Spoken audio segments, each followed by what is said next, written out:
My name is Ed Binkoski, and I can't believe, but I'm 90 years old. I thought, first of all, I thank the Lord that I am each day, but I can't believe that. I thought, uh, I never thought I'd get to this point. Well, of course, I was born in 1932, so I was a baby and didn't know much of anything. But then I knew just from listening to in our household that we were going through a depression. We didn't have television back then, but most of our things had to come from the newspaper. Eventually, as I started school, I knew that we were at war. All of a sudden we're at war with Germany, and then eventually, as time went on, with Japan. And the funny thing, which was a nice thing, the funny thing was that the country was really together, united. I could sense this. My brother Joe, older than me, he was over Europe fighting the war. He was second day landing at Normandy. My dad had a car. His gas was rationed, how much he could get. Our groceries were rationed. We had special different documents that we had to abide by. You could do so much and do so much. But you felt a part of this. You just felt like every time you had a can of anything, you flattened that can, and then all those flattened cans were put out front, and they had somebody come around, collect all that metal, all that can. It's all for the war. And so I'm going to shut up and let my wife. But I think the biggest thing from that was I just was so impressed with how this country, it didn't matter who it was, boy, we were going to win this war come hell or high water. We're just going to do it. Mm-hmm. And of course, we did. But I'm talking too much. He's just getting started. So anyway, as far as I'm a part of this, I come from a really big family. There were 10 of us. And my poor dear mother, I mean, she had us under control.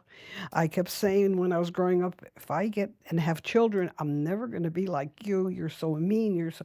Now I know having that many children. But it was a fun home. We didn't fight because my mother had the rule, did a job right or you did it over. So it was fun. We all played musical instruments. This was the big thing, like we were having a party all the time.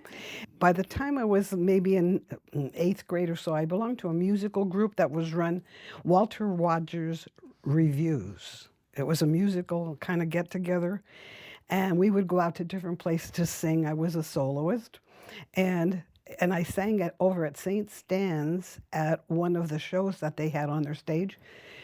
I sang a song called Buttons and Bows, and we were in a classroom setting. Little did I know that this guy was there doing the stage managing. He was changing the scenery, and he heard me sing.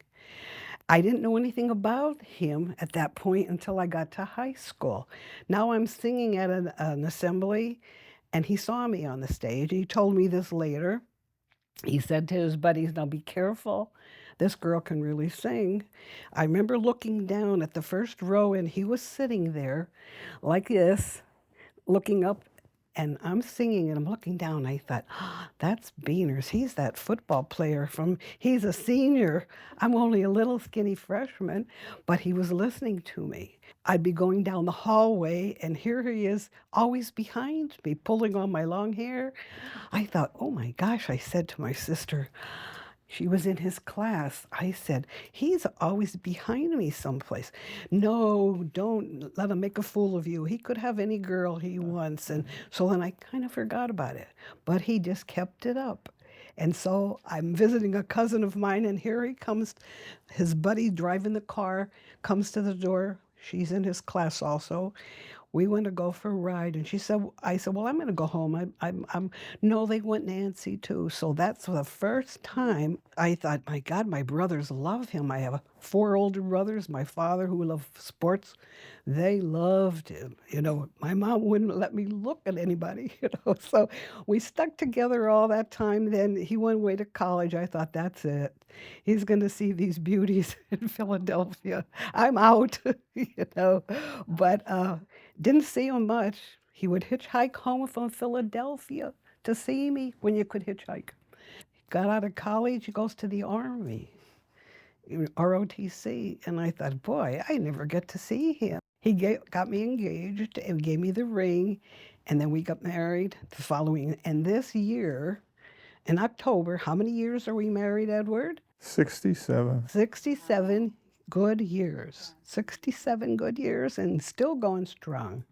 I often wonder, well, there was actually something magic there because to sustain it, I was never home. But all these other guys seem so young and so childish. Had a grandmother lived a block away who grandmam couldn't hear, and it was my mom's mother. She couldn't hear. And you talk about living conditions. Grandma was a great one for raising chickens and ducks, who now, grandmam had no electricity in her house. She had just these carbide lamps, and now the chickens and ducks had to run to the house. I mean, they're in and out of the house, and they're roaming around the house, the ducks and the chicken, and she couldn't hear it all. And we'd go pick coal because she lived with about maybe 50 yards where the railroad passed, and all those railroad cars would be coming through with loaded with coal, but the rattling of the cars, the coal would fall off. Okay. Well, we weren't the only ones. Everybody in the neighborhood had their wagon, and as soon as that train passed, we all darted to the railroad to pick up that coal, bring it back, and of course you'd bring it back and you had to crack it all up again, But even when I look back on it, when Nancy, started to do pretty decent, I never thought that we were down in the dumps or anything, We just, and Nancy was the same way. I mean, my gosh, they had 10 people in that living in that house. But you can imagine 10 people. Sometimes my grandmother lived with us, or she'd go with one of the other ones, getting a bath. Now I'm at the bottom of the list. I'm in the 8th of the 10. And my dad had a Johnny stove downstairs, coal. By the time he came to me, I said, Dad, the water really isn't hot. Well, give me about 10 more minutes. I think you only had so much time in the bathroom. Like, you didn't put your makeup on in there. You brushed your teeth, and you took a shower, and you got out of there in a hurry. And so I learned, you got to share. You got to keep your room clean. If you didn't make your bed really right, my mother came and would take it apart. She would. Do that the right way. She said, we are poor, but we are clean. She used to tell. I mean, I never had a bicycle. I wanted a pair of ice skates. I was a good skater. But during the war, you couldn't get leather. So my mother was thrilled to buy me a pair of canvas skates. So can you imagine walking a little bit in snow and then they would get wet? The Edgewood Park, which is right by our house here, had the big lake. Great to swim there and to ice skate there. But I had to walk home with those frozen feet. Mother would say, I don't want to hear a word. You wanted ice skates. Don't get them wet. We lived on opposite ends of the town, so Nancy's the Edgewood Park lady, okay? I was over in the eastern end of the town. They never had any pools where he lived, no swimming pools. So Nancy knows about Edgewood and the pool. I remember as a little girl going swimming there, and it was there then. So I was born in 1935. If I wanted to go swimming out there, I would clean in the neighborhood. I would take soda bottles when you could take them back to get a couple pennies so that I could go swimming.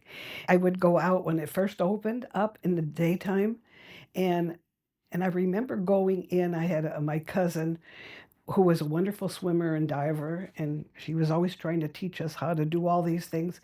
They had the night swimming, and we wanted to stay for night swimming, but you had to leave, so we'd hide in the locker rooms.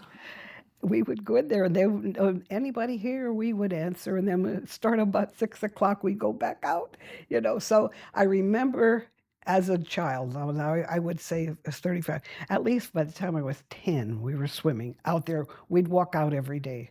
I lived on West Spruce Street, so it wasn't that much of a walk and walk home. And in the wintertime, I would go ice skating where he would always find me. I loved to ice skate in the lake, which was right next door. So where we're living now in Stettler Drive, right where we start in Stettler Drive to go out, that's where the park would start. They had this big, big pavilion there, a beautiful building where they brought shows in from out of town. And it was a gorgeous place. And I can remember being so young, like it was like New York. It was big around this town. This is really nice. They had things like the School of Mines. Now when you see what this down the parks, it wasn't much, but it was scary. As a kid, they had a roller skating rink out there. That was fun to do. Didn't cost much of anything, you know. I just remember little things like that because you could walk to everything. Years ago, my mother would tell me they would come on trolley cars, like from Mount Carmel. All the people would come down. You didn't have to have a bike. I never owned a bike in my life. And I would borrow, or roller skates. If you didn't have any money, you got those clamped on ones that went on your shoes and pulled them apart, you know. But I really didn't mind. Like I said, all my friends were poor. They were all, but happy. Football stadium is different now than it was back then, in the same spot, but the way the things were located, it was a different kind of stadium.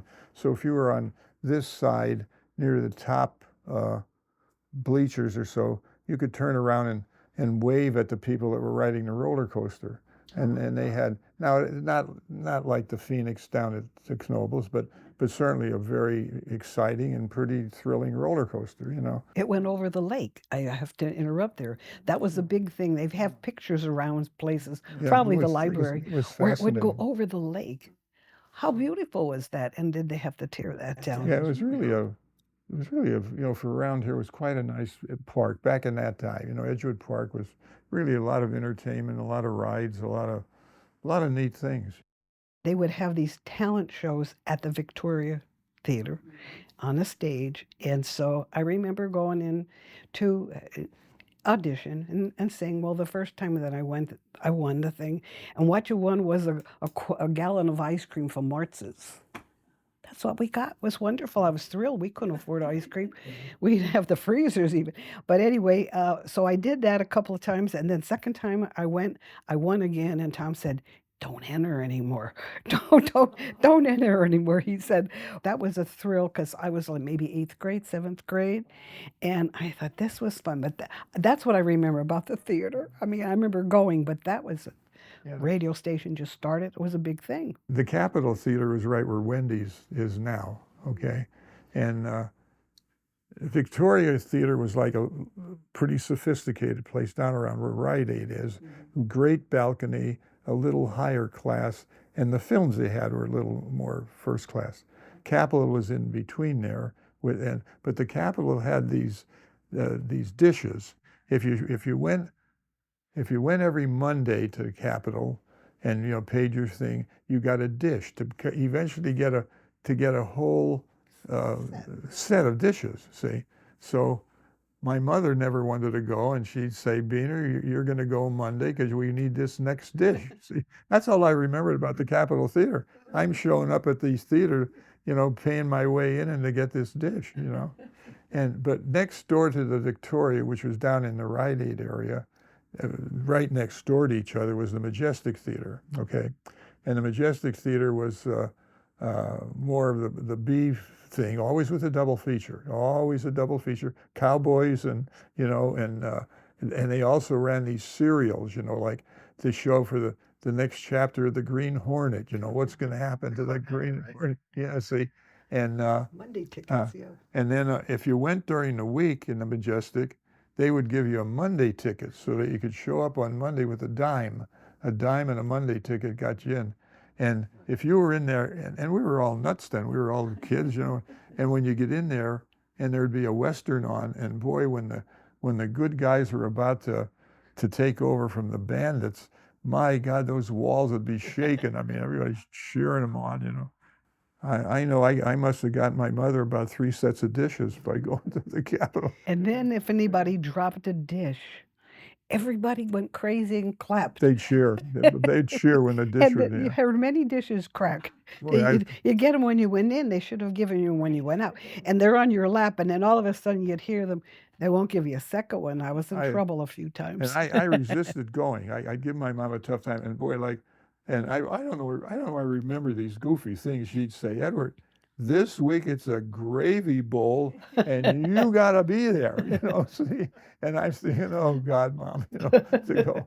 But that's what, you know, I remember doing that. You know. I sang with a grown-up quartet. My two cousins. We sang there. What else did we do? What? How about Oh, now we're gonna knock your socks off.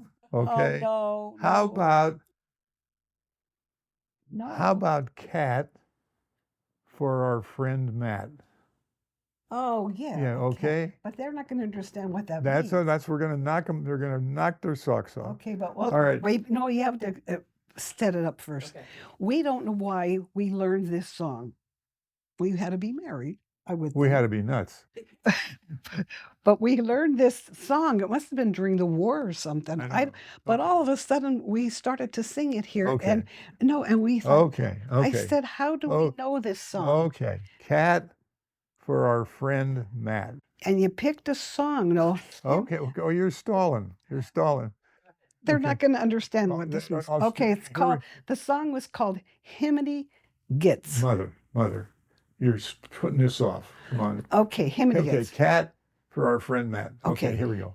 Himiny gets hot, sot, ring, bowly, Sabonia, skippity, high, lowly, honey coat for an alligator cat. Sing this song with our dear friend Matt. Bum bum bum bum. Now, what did that ever? Thank you. We think it was the war years that you were I don't singing. know where that happened. So we sing that to different friends, like my Every friend day. every morning. Every morning. morning. He rubs my back I give because Matt it's bad. and we sing that song for Ned. Most of the time we're singing for Ned. Yeah, we sing it for Ned. You put a name to it, but now that's not crazy. We don't know where we learned that. Yeah, my dad was a miner, actually in the mines, actually went in the mines and come home. Ned and I talked about this. I'll come home dirty every day. But my dad was, I don't know how he did it because first of all, he was the only one in his family that graduated from high school. Okay. But he was a miner. And, but somehow he always ended up, he'd come home crummy and blah, blah, blah. But he always ended up with a coat, with a shirt and a tie on. I used to be amazed at that. But anyway, I was just beginning my 9th grade when my dad died. And he died of miner's asthma. He had black lung.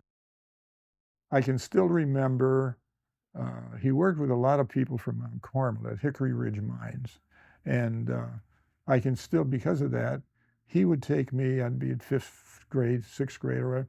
He would take me up to Mount Carmel football games to watch his buddy's sons play. I could take you to the exact seats we sat at, today with my dad. And then we come home, and of course we get back. He always had to stop at his favorite Murphy's Bar. Remember that? And we'd go to Murphy's Bar, and he'd have his beer or so. I sat up there at the bar with him with my soda, and my God, I thought I was at the big leagues, brother. This was big stuff. But I always felt bad that he was a sports lover, and we used to go see my brother Joe play football and basketball, who was a good athlete. Dad used to take me to see the games, but that never happened to me. When some of the things I did started to flourish athletically, why Dad wasn't around. And I've always been disappointed by that.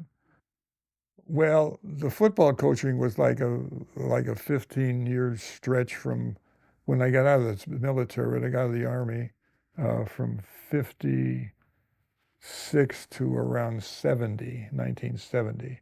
In the mid-70s, I got together with Tom to announce Shamokin football games. I only did that for about 3 years. So Tommy and I traveled together, just the two of us. I mean, he did all of the advertising and all of the things, and we had so much fun, especially going on trips. When our kids came along, just because of the geography of where we were, it was better if our kids went to St. Joe's, the closeness and all that stuff, grade school. St. Stephen's was on one corner of the same block. On the other corner of the block was St. Joe's. So then the bishop gets the idea, a good many years ago, that they're faltering and they better join. Father Hudak's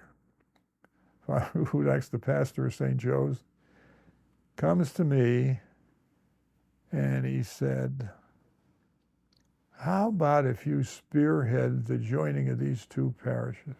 See? I said, you gotta be kidding. When I called the first meeting, of this grouping. Okay, I called the first meeting. So I figured I'm going to play it safe, and we'll call a meeting up at St. Stephen's so they'll feel a little more relaxed. See? And I went to the meeting. What I was so fearful of, Nancy will tell you, I went, I don't know why I did this. I went to the meeting with a football helmet on. I conducted the first meeting with the football helmet.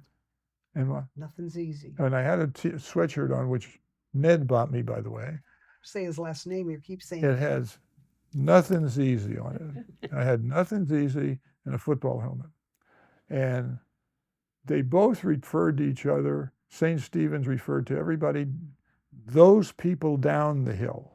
St. Joe's referred to everybody as those people up the hill because of the way they'll hit the wall with it. Yeah. Holy God, it was murder. I mean, I thought Coal Township and Shamokin joining was bad. Okay, that was bad enough. But this church thing, one of the things my mom did was, I always got a kick out of this. She was the cook at the St. Stan's rectory, and they always had 4 priests. Today you're hurting if you can even get 1. But back then they always had 4. And I used to kid her because, boy, the priests were always hefty. And I said, boy, my God, Mom, you're feeding them. Because, boy, I mean, they weren't they weren't passing any meals up. And she'd sneak me in, for lunch with them every once in a while. Yeah, Shamokin was a booming place. I mean, it was really, those years were exciting. It was wonderful to be able to be a part of all that.